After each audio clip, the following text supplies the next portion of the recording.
All right, welcome to day 8 of the 12 Days of Christmas. We're going to give people just a second to join. My name is Max Hine. I am not Cris Rodriguez. I'm going to be your host today. I'm the new integrator at GrowPro Agency, and just to give you a little background on me, if you don't know me yet, I owned a martial arts school for about 15 years and recently transitioned down here with my family to Florida to work with the GrowPro team. Before I came on here, I've been in the digital space for about 4 years, working some in the martial arts industry. Some of you know me from AI projects I've done, and I also have done quite a bit in the lead gen space for business loans and insurance. So if you're on here with me, just chime in the comments.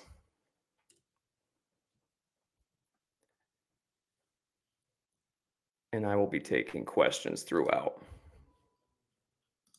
Morning, Mr. Pickett. All right, so we're going to get started. So our mission today is to uncover the 7 strategies behind a successful and profitable Facebook ads campaign. We're going to go through the 3 types of marketing in a martial arts school, the difference between Facebook and Google ads, 7 strategies behind a successful Facebook ads campaign, and the future of Facebook ads, especially as relates to AI, which is a topic everybody is excited about right now. We're going to cover toward the end. So the quote for the day is, nobody reads ads. People read what interests them. And sometimes it's an ad, and social media is here. It's not going away. It's not a passing fad. Know where your customers are. And right now that is on social media. So before we dive into the technical stuff, we're just going to talk about the 3 types of marketing in martial arts schools. So all 3 of these are essential to the success of your business. All 3 of these on their own are going to generate business for your school. But it's in the synergy between them that the real power happens. So the first is internal marketing, and this is the bedrock. Most of us started this way from referrals. And then as we go on and gain more experience, we run systems like buddy days, birthday parties, P&Os, and open houses. Referral programs and getting a structured referral program in your school is a game changer. It's something that Cris has run trainings on in the past, and something that a lot of people struggle to really effectively implement. But if it is implemented effectively, it's one of the most powerful sources of new students for your school. The second, and this is where a lot of us go before we have the money to invest in digital marketing, is external marketing. And this is where the sweat equity takes the place of paid marketing. So these are partners in education program with schools, community events, business-to-business marketings, rack cards, flyers and pizza boxes, direct mail campaigns, print advertising, and things of this nature. And the third is what we specialize in. This is paid digital advertising. These include paid ads, SEO, GBP, social media, and email marketing. Now, a lot of people tend to go through seasons where they think, I'm going to run a lot of external marketing this season. I'm going to run a lot of internal marketing. I'm going to run a lot of digital marketing. Or they become overly reliant on one. They have great internal systems, but they don't do external outreach. They don't do digital marketing. Or people who invest solely in digital marketing and get a little lazy in these other 2. And what happens is that their results start to diminish. The power, and why we have our little guy in the center of the bubble here, is because the synergy between 2 is great. The synergy between all 3 becomes incredibly powerful.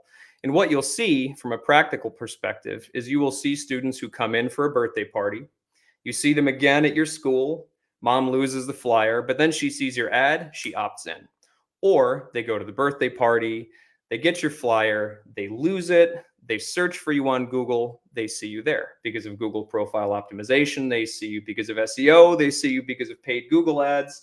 So one will always mop up behind the other. The easiest to scale, and the reason that so many businesses end up focusing so much of their budget into digital marketing, and the recommendation is usually 10% of your school's gross revenue, is because digital marketing is scalable. It's difficult to scale external marketing because of the manpower hours required. It's obviously possible. You can have systems to do it, but it's tiring, it's difficult, it takes a ton of sweat equity, whereas digital, you spend more money, and as long as your ad campaigns are dialed in, your results will scale. And when you talk about Facebook leads versus Google leads, we have to discuss the difference between interest marketing and intent marketing. And the easiest way to think about this is that interest marketing is like putting a billboard on the highway, or it's like throwing a big old net into the ocean where you're going to catch some fish that are hungry. Whereas intent-based marketing is like handing a flyer to somebody who's asking about the business right now, or throwing a hook into the water with a worm on it to fish where you know that they're biting. So because of this, Facebook, since it's more of this billboard style, we're running ads to a lot of people who could be interested, and then that gets refined into the people who are converting. You're going to get a higher volume. They're going to be cheaper. And also the quality can sometimes be a little lower versus Google, where you're going to get the hottest leads. However, they tend also to be the most expensive, and there are going to be less of them. But when you do get them, there's a much higher chance of success that they will come into your school and they'll enroll. Now, the Facebook algorithm had to come up with a way to stay competitive with Google. So what Facebook has done is they've become a data aggregation platform where they're actually taking a ton of data, looking at the people who are opting in, and they refine based on conversion, which is something that we're going to talk about a lot later in the presentation here. But what happens is that the more traffic you get, the more conversions you get, it improves, whereas Google is more static state. Now, the next piece we're going to discuss is the offer. Obviously, no campaign, no matter where you're placing it, is going to work well without a good offer. One of the biggest mistakes school owners makes is choosing the wrong offer. And it's hard to say exactly what is the wrong offer, because sometimes the right offer that works part of the year will not work in other parts of the year. A great example is a larger paid trial, like $125 for 4 weeks, $299 for 6 weeks. These work especially well during the summer, when people are potentially looking for a program to bridge the gap, but will not work well during the school year. Another one is that 2 weeks is one of the kind of standard offers we see in our industry. But if you're running this on the 9th of December, you launch a 2-week paid trial, it's not going to work because it's close to Christmas. So offers we generally see well are $29 for 2 weeks. We see some 4-week paid offers, days for dollars, where you do something like 14 days for $14. A complimentary one-on-one lesson works really well. These are all great. Offers we see not so well, work so well on Facebook, are really high ticket purchases. High ticket for our industry being above $100. One free class. And I want you to notice that the distinction there is just the language. So if we're doing a complimentary one-on-one, that tends to perform well, whereas one free class doesn't necessarily work. Gift card offers tend not to work so well. But the big takeaway that I want you to have here is that during some times of the year, certain offers will crush it. And then during other times of the year, that same offer will perform really poorly, which brings us to our last point of when and how often should I change my offer? And ultimately, you should keep an offer that's performing well. I'm very much of the opinion, if it ain't broke, don't fix it. However, if an offer starts to perform poorly seasonally, or after a long period of time, it's time to change, because we see offer fatigue. People know that you're always offering one free class. This becomes like the piece of chicken then at the food court Chinese place, where tons and tons and tons and tons of people will just walk by because they know that they can get it all the time. Or people come by, they take a bite, it tastes good, they keep on walking. So you should change your offer when people know it's too consistent. They start not claiming, and we see that offer fatigue, or if it is inappropriate for the season. So the biggest thing is that you need to stay flexible. In terms of budget, this is one of the biggest things that's changed in digital marketing. I started running ads in 2014. In 2014, you could spend almost no budget. I remember that I was in a coaching group that recommended $11 per day for summer camp in 2015. And at $11 per day, we sold almost $200,000 of summer camp in 13 weeks. Obviously, today, that's not possible. Even since 2019 until now, a 2019 dollar is probably 70 cents in today's money.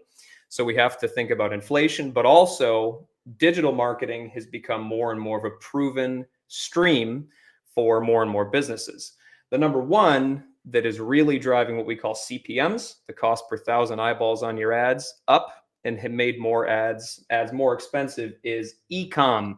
So brands like Temu, who you're seeing ads from all the time, are now spending billions of dollars per month in the US market, which is making advertising more and more expensive, particularly for local businesses who cannot compete for those CPMs with such large businesses.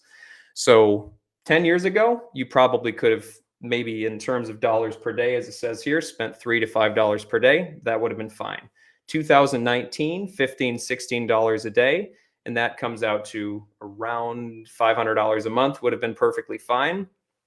Today, you really need to scale that budget to $750 per month, which is $25 per day, as quickly as possible in order to get yourself into a good testing phase and to get good results. And ideally, you want to be spending over $1,000 per month. Now, if that sounds like a lot, if your marketing is working, it should be giving you a return, which you should then reinvest into marketing. So if you're having to start at a budget around $500, first benchmark is to get it closer to $750, and then the final benchmark is going to be closer to $1,000 or even beyond $1,500 per month. In terms of targeting, you should always be targeting local. The approach for large markets versus small markets needs to be different. In large markets, we tend to be dealing with a lot of ad competition. So we need to use things like lookalike audiences, making sure that we're targeting the right people in those large audiences so that our ads can test quickly and start getting to the right people as soon as possible. Now with Google, large markets are great. They're much easier because you have a much higher search volume, but there, the keywords are competitive. So we need to be careful there as well. Smaller markets, we want to try to make it as broad as possible and then refine based on who we see opting in. Matching the ad to the audience is extremely important, both in terms of large audiences and small audiences. And this goes back to people read what interests them. And sometimes that's an ad. If your creative causes an emotion for somebody, pictures or the videos, if it's exciting, if it's cute, if it makes them smile, it's going to perform better. And if the message is aligned to that person, it's speaking to moms, it's speaking to their hopes for their kids, and it's speaking to their fears, that ad is going to perform better. So ad relevance and creative that stands out is more important than ever. Because ultimately, why are people on social media? People are on social media in order to be entertained, and they're on social media to feel something.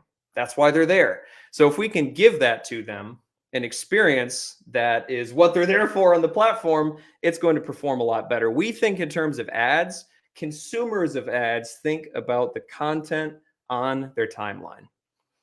The number one thing to think about is the two things that perform well are kids and dogs. People want a wholesome experience or something that makes them laugh. So if your ads can provide that, you're going to do well. The last thing here is, how come sometimes people from out of state opt into my marketing? Number one, you want to make sure that your agency is targeting the right area. So we do see quite often that there are smaller advertisers who are targeting the wrong parts of the US. They're targeting the whole US. You have to watch out for this. But even if your targeting is locked in, it's in your area, it's correct, it's perfect, we want to make sure that number one, we have duplicates weeded out, but there are still factors beyond our control, like people using VPNs, people coming through the area. They have eliminated the lives in metric on Facebook, so sometimes it's impossible to weed that out. Mr. Pickett, my whole area has a population of 50,000. They're 5-day martial arts schools. You still recommend working up that budget? So what we will see, it's a great question, Mr. Pickett. What we'll see in any market is that you're going to spend up to a point where your spend continues to increase and your results will tail off. 50,000 is more than you think. And you also want to think that every year there's going to be a new set of kids who turn 4 or who turn 5 who are now new customers, and their parents are thinking about, what do I get my children into? And there are also kids every season who quit their previous activity or whose sports season ends. So 50,000 is really quite a lot. You can push that pretty high. The town that I was directly marketing with my school, I believe that the targeting audience was around 60,000, and we ran between 1,500 and 2,000 per month for 2 programs. In general, martial arts schools will run into that ceiling where the budget scales and the results don't, between $65 and $100 per day. So if you're using an agency that pays attention, we'll see that and we will tell you where to cap your budget. But I will say that it is much less common that people overspend versus underspend. They tend to think about it as a fixed cost, and really it's a budget, not a cost, that needs to scale in order to produce the returns you're looking for. Assets that convert. I just kind of talked about this on the last. It has to stop the scroll. So if it gives people an emotion, it's going to stop the scroll. If it pops, it's going to stop the scroll. So we have to make sure that the content we use in our ads is content, not just an ad. Authentic images versus stock versus AI. So I think that nothing beats your own kids, parents, adults looking happy, looking healthy, looking fit, and looking like the results that you're promising in your marketing. That has to pair with an emotion for the person who's looking. I'm not a fan of stock. Does stock work? Sometimes. Does stock not work? Often. And the reason stock often doesn't work is because people recognize it as overly produced. They recognize it as stock, and their sales resistance and their over marketedness kind of kicks in, and they scroll by. AI is good. It's getting into a little bit of the same category as stock because it's everywhere. But if we do not have assets, we do have AI images that perform extremely well. Video versus images. Video is not going anywhere. Both video and image works. I would say that video is slightly more engaging than images. So if you do have high quality video that does exactly what I was talking about before, if you have video that can entertain people or video that elicits an emotion, it's going to do well. Images are the same. They just have to do more, because if a picture is worth 1,000 words, a video is worth, I don't know, maybe 100 images. So images in general have to be really on point in order to outcompete video, but it is possible. Now, dynamic creative is something that ad platforms have recently put in, where they allow us to use a lot of variation. And rather than humans testing it like we did before, we look at the stuff that's working, shut off stuff that's not. The algorithm will actually mix and match components of your ads to pair it to the right person. And since those people are receiving ads all the time, it knows what they respond to. It knows what the types of content your ads contain, what kind of people kind of associate with those, and it puts them together. So this makes testing faster and faster. The best part about dynamic creative is it allows us to figure out which of these content types works in your market really quickly. And this is one of the strategies we are leveraging now at GrowPro to figure out, is it video? Is it image? Is it overlaid? Is it still? And we're able to find the best combo for your market really fast. Ad copy that converts. So the ad copy has to do a couple things. Number one, it has to tell a story, it has to make a promise, and it has to have an irresistible offer. So at the top, it needs to say who it's for. Hey, Tampa parents. Even better, hey, Tampa moms. Is your child stuck on screens all the time? And are you looking for a better usage of their time? That elicits the pain point. So that should be the little bit above the fold with see more. Could you just leave your whole ad at that? Probably. This is another element that we can test using dynamic creative to see if short and long copy, which is better. Number two, we want to list benefits. Kids are putting down screens and gaining strength, respect, discipline, flexibility, all the things that parents are looking for. The power of social proof is amazing now because people, as I said, are so overly marketed, and there's so many poor players in the market selling people garbage that having social proof is incredibly powerful. One of the best indicators on Amazon of whether your product is going to perform is reviews. And this is the same in martial arts. So if you can take your great Google reviews and stick them into your ads, you kind of skip the step of parents checking out your school, because moms in particular are going to, after they see your ads, you'll see this a lot. When you run ads, your website pops off. And this is because they see your ad and they go check you out because they want to read your reviews. So putting reviews in your ads is going to kind of skip that step. Urgency. This goes back to the piece of chicken in the mall. If I'm running the same one class all the time, all year round, never change the offer, this offer's worked for 25 years, I promise you that an ad that rotates seasonally or when it stops performing and says must be claimed by XYZ date, only XYZ number of spots available, will outperform because people think that they're not going to get it, especially if the offer is a good savings. Now, there are a lot of people in the digital space saying that you get bad leads if you're giving deals, and this isn't true because everybody knows what martial arts is. A lot of people in your market have heard of your school. A lot of people in the market already know that martial arts builds confidence. They know it builds discipline. They did it as a kid. So if that's the case, if our whole strategy revolves around telling them those things that they already know, they're not going to opt in. What they're looking for is an opportunity that makes sense for them to come into your school. And that has to do with your deal, the urgency, and the call to action. They have to know what to do. Click here, get the free class, do the thing. Those all have to be clear in order to get people in. This is the thing everybody wants to talk about right now. Everybody wants to talk about AI and how it's being leveraged in marketing. I'm going to skip to the next slide for just a second because there is a piece here that I think is important. What is the number one? What are the two top usages of AI and automation? In terms of AI, the number one use is collecting data and optimizing your ad delivery. Who's clicking your stuff? Who associates with what copy? That's dynamic creative. Who is taking what actions? Are they booking appointments? Are they responding to your texts? Are they showing up to their appointments? Are they enrolling in your program? Are you tracking those things?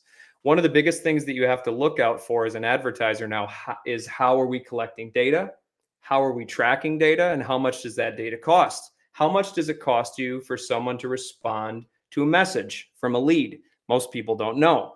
How much in dollars does it cost you to get someone to show up? What does that have to do with AI? Because not only can we get you a cost for each one of those things, we can figure out the cost of a responded message, the cost of an appointment, the cost of a shown up appointment, and the cost of an enrollment. So you can purchase those things from the ad platform.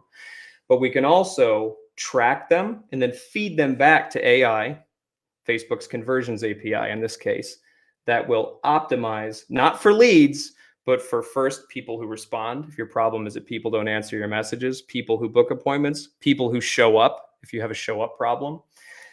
And that's probably, I would say, the number one usage of AI. The number two, speed to lead is incredibly important. If someone opts in to your ad, they're going to get another ad for your competitor and everything else that's in that category. They're going to get ads for gymnastics. They're going to get ads for the guy down the road. And whichever one of you reaches out first is likely the one who's going to get the business.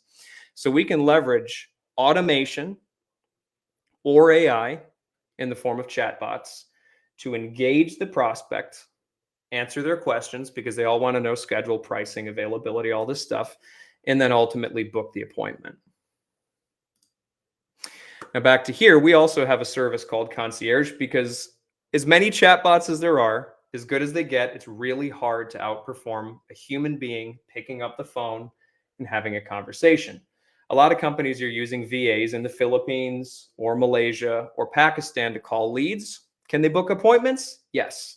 Do they understand the cultural nuances, the implications, the worries of people in the United States? Maybe, but also not necessarily. And they don't have the level of affinity that someone who is US based does, which is why our entire concierge team is in-house. They're down the hall right here at our office in Tampa, and they're working with schools all over the United States to book appointments, and they can call within 5 minutes. This is incredibly important.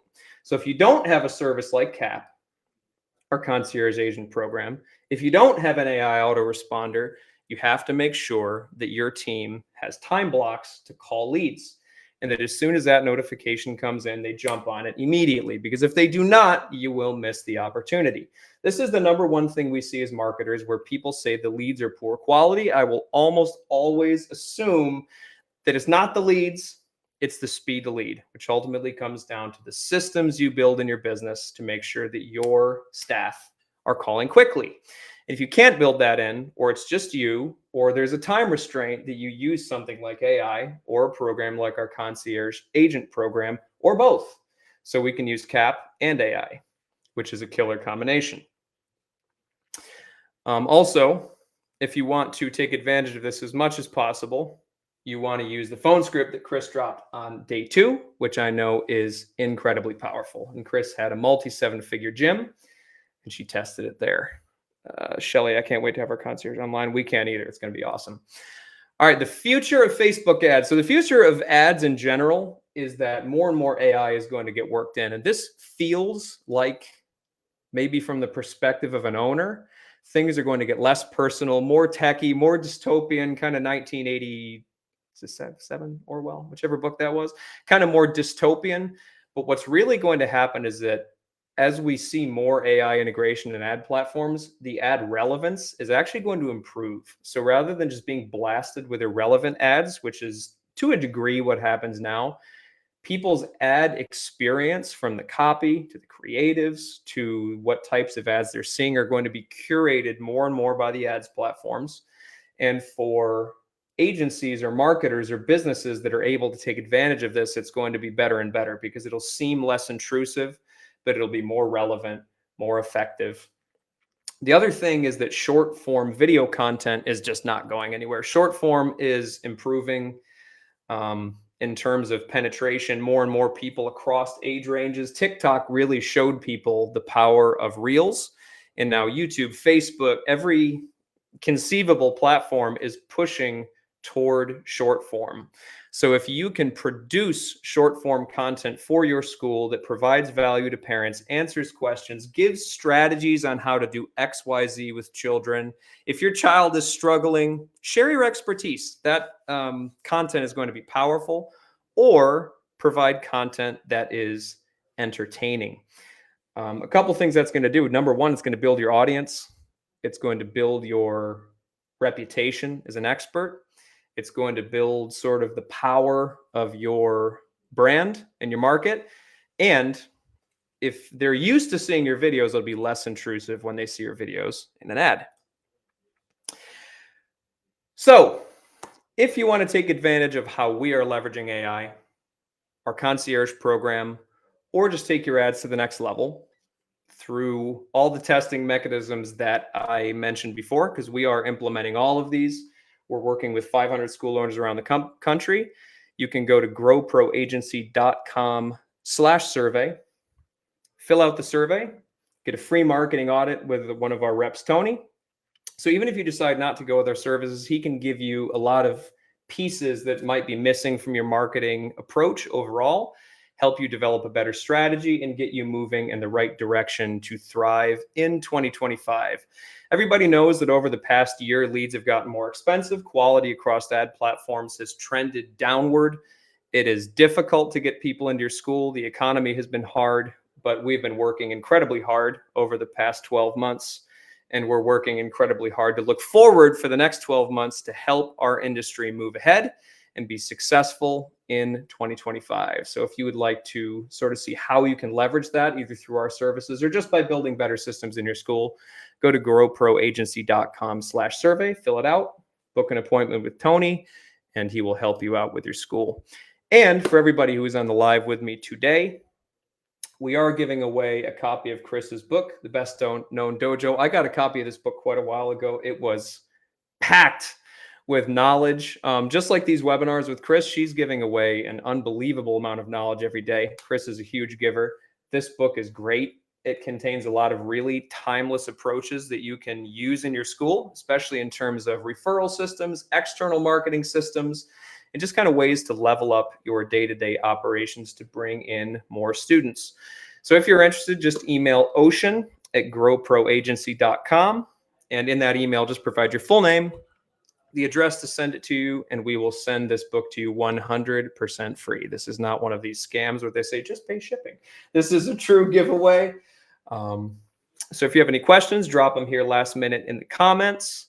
Otherwise, I hope you have a great day. I hope you have a happy holiday, and I hope you have an incredibly successful 2025.